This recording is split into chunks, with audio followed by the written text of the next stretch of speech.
নমস্কাৰ সকলোকে আনকিক লাইভ চেনেলটোলৈ স্বাগতম জনাইছোঁ। আপোনালোকে জানে অসম চৰকাৰৰ তৰফৰ পৰা নতুনকৈ 40,000 পোষ্ট মুকলি কৰি দিয়াৰ কথা আছিলে। গতিকে 40,000 পোষ্ট মুকলি কৰি দিছে আৰু ইয়াৰ মাজতে বহুতে সুধি আছে যে ছাৰ 40,000 ভেকেঞ্চি যে মুকলি কৰি দিলে, এতিয়া আমি 40,000 ভেকেঞ্চি ক'ত পাম, কোনকেইটা পোষ্টত ভেকেঞ্চিবোৰ মুকলি কৰি দিলে, চ' আমি কেনেকৈ এপ্লাই কৰিম, সবিশেষ আপোনালোকে যদি জানিব বিচাৰে তেনেহ'লে আনকিক লাইভ চেনেলটো ছাবস্ক্ৰাইব কৰি দিব। আৰু আমাৰ বিশ্বাসী বন্ধু চেনেলত যদি আপোনালোকে যোৱা নাই, আপোনালোকে বিশ্বাসী বন্ধু চেনেলটো ছাবস্ক্ৰাইব কৰি ল'ব, ঠিক আছে।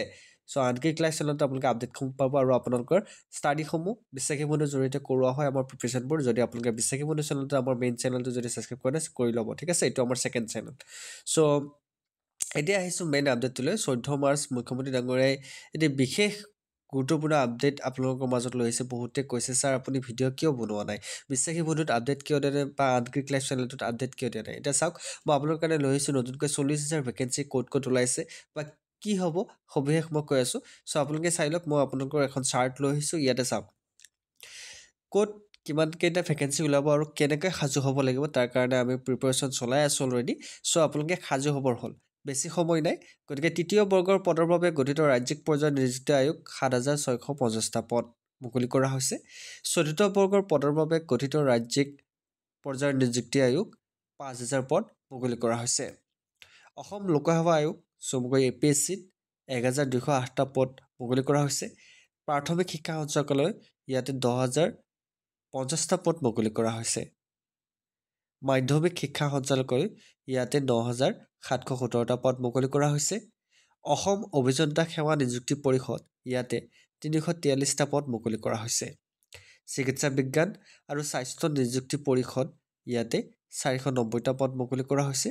আৰু ৰাজ্যিক পৰ্যায়ৰ আৰক্ষী নিযুক্তি পৰিষদ ইয়াতে 6,239টা পদ মুকলি কৰা হৈছে। সৰ্বমুঠ পদ মুকলি কৰা হৈছে 40,697টা পদ।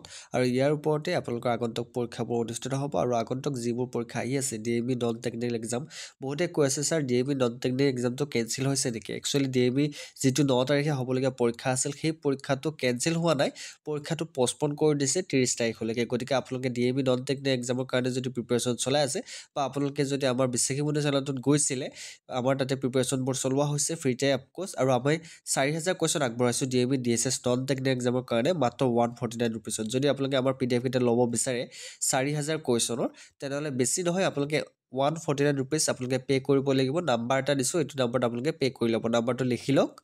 নাম্বাৰটো হৈছে 8638686390। আকৌ এবাৰ কৈছোঁ 8638686390। এই নাম্বাৰটোত আপোনালোকে পে'মেণ্ট কৰিব লাগিব, গুগল পে', ফোনপে'। আৰু এইটো নাম্বাৰতে আপোনালোকে হোৱাটছআপ আছে, স্ক্ৰীনশ্বটটো দি দিব। পে'মেণ্ট কৰাৰ পিছত আপোনালোকে DME DSSত নন টেকনিকেল এক্সামৰ কাৰণে 4,000 কুৱেশ্যনৰ PDF লাভ কৰিব। আৰু অসম পুলিচৰ কাৰণেও আমি PDF দি আছোঁ। গতিকে আপোনালোকে অসম পুলিচৰ কাৰণে লাগে নে DME DSSৰ কাৰণে লাগে, আপোনালোকে হোৱাটছআপত আপোনালোকে জনাব, ঠিক আছে। চ' এইকেইটা টোটেল পদ ওলাইছে। আৰু ইয়াৰ মাজতে আগন্তুক ADARI 3.0 আহিব। সেই ADARI 3.0 আপোনালোকে আহিব, অসম পুলিচৰ আৰু বিভিন্নকেইটা পদ মুকলি কৰিব। চ' আপোনালোকে মাথো এতিয়া প্ৰিপেৰেশ্যন চলাবলগীয়া সময়। বহুত ল'ৰা ছোৱালীয়ে কি কৰে, প্ৰিপেৰেশ্যন নচলায়। আৰু প্ৰিপেৰেশ্যন নচলোৱাৰ ফলত কি হয় জানেনে, তাৰমানে তেওঁলোকৰ যিখিনি প্ৰিপেৰেশ্যন বৰ্তমানলৈকে চলালে, মাজতে যদি ষ্টপ কৰি দিয়ে, আগৰ কথাবোৰ পাহৰি যায়। সেই আগৰ কথাবোৰ যেতিয়া পাহৰি যাব, তেতিয়াহ'লে আকৌ আপোনালোকে জিৰ'ৰ পৰা ষ্টাৰ্ট কৰিব লাগিব। এতিয়া ধৰা হ'ল বহুতে ADARI পৰীক্ষা দিছিল, ADARI পৰীক্ষাত তেওঁলোকে ভবামতে ফলাফল নাপালে, কাৰণ তেওঁলোকৰ কাট অফ বহুত হাই গৈছে। বহুতৰ এইটো এক্সকিউজ, ছাৰ কাট অফ বহুত হাই গৈছে, বা APSC যিবিলাকে ষ্টাডি কৰিছিল তেওঁলোকে এক্সামটো দিলে কাৰণে আমি নাপালোঁ। এনেকুৱা ধৰণৰ এক্সকিউজ থাকিব নালাগে, কাৰণ আপোনালোকৰ প্ৰিপেৰেশ্যনটো হোৱা নাই, ভবামতে হোৱা নাই। মেইন কথাটো সেইটো, যদি প্ৰিপেৰেশ্যনটো ভবামতে হ'ল হয়, নিশ্চয়কৈ চাকৰিটো পাবলৈ সক্ষম হ'লা হয়, ৰিটিন পাছ হ'লা হয়। গতিকে কষ্ট আৰু কৰিব লাগিব, এইখিনি কষ্টৰে একো নহয়, ঠিক আছে।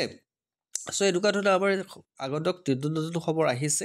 আৰু আমাৰ যিবিলাক ইম্পৰ্টেণ্ট আপডেট আমি বিশ্বাসী বন্ধুৰ জৰিয়তে আমি ইনফৰ্ম দি দিওঁ। বিশ্বাসী বন্ধু চেনেলটোত আমাৰ তাতে ক্লাছ কৰা হয়, ইংলিছৰ ক্লাছ, মেথছৰ ক্লাছ, ছায়েন্সৰ ক্লাছ। আমি বৰ্তমান মক টেষ্ট দি আছোঁ। চ' আপোনালোকে যদি ক্লাছকেইটা কৰে, আমাৰ মেইন চেনেলটোত ক্লাছ কৰিব। আৰু যদি মেইন চেনেলটোত চাইছে, তেতিয়াহ'লে এই চেনেলটো ছাবস্ক্ৰাইব কৰি ল'ব। ইয়াতে আপোনালোকে ইনফৰ্মেশ্যনবোৰ পাব আৰু বিভিন্ন ধৰণৰ আপডেটসমূহ পাব। কিয়নো এই চেনেলটোৰ এটা মটিভ হৈছে আনকিক লাইভ, কাৰণ কিছুমান এনেকুৱা কথা আপোনালোকে এই চেনেলটোত জানিব পাৰিব য'ত বিশ্বাসী বন্ধুত দিব নোৱাৰিম, হয়নে নহয়? গতিকে আপোনালোকে এইটো চেনেলটো ছাবস্ক্ৰাইব কৰি দিব। চ' আশা কৰোঁ আপোনালোকে আপডেটটো চাই ভাল পালে। যদি ভাল পাইছে লাইক কমেণ্ট শ্বেয়াৰ লগত আমাৰ আনকি লাইফ চেনেলটো ছাবস্ক্ৰাইব কৰি দিবলৈ নপাৰিব আৰু বিশ্বাসী বন্ধু চেনেলটো ছাবস্ক্ৰাইব কৰি দিবলৈ নপাৰিব। আজিলৈ মানে অন্য এটা ভিডিঅ'ত আপোনালোক প্ৰতিশ্ৰুত। জয় হিন্দ, জয় অসম।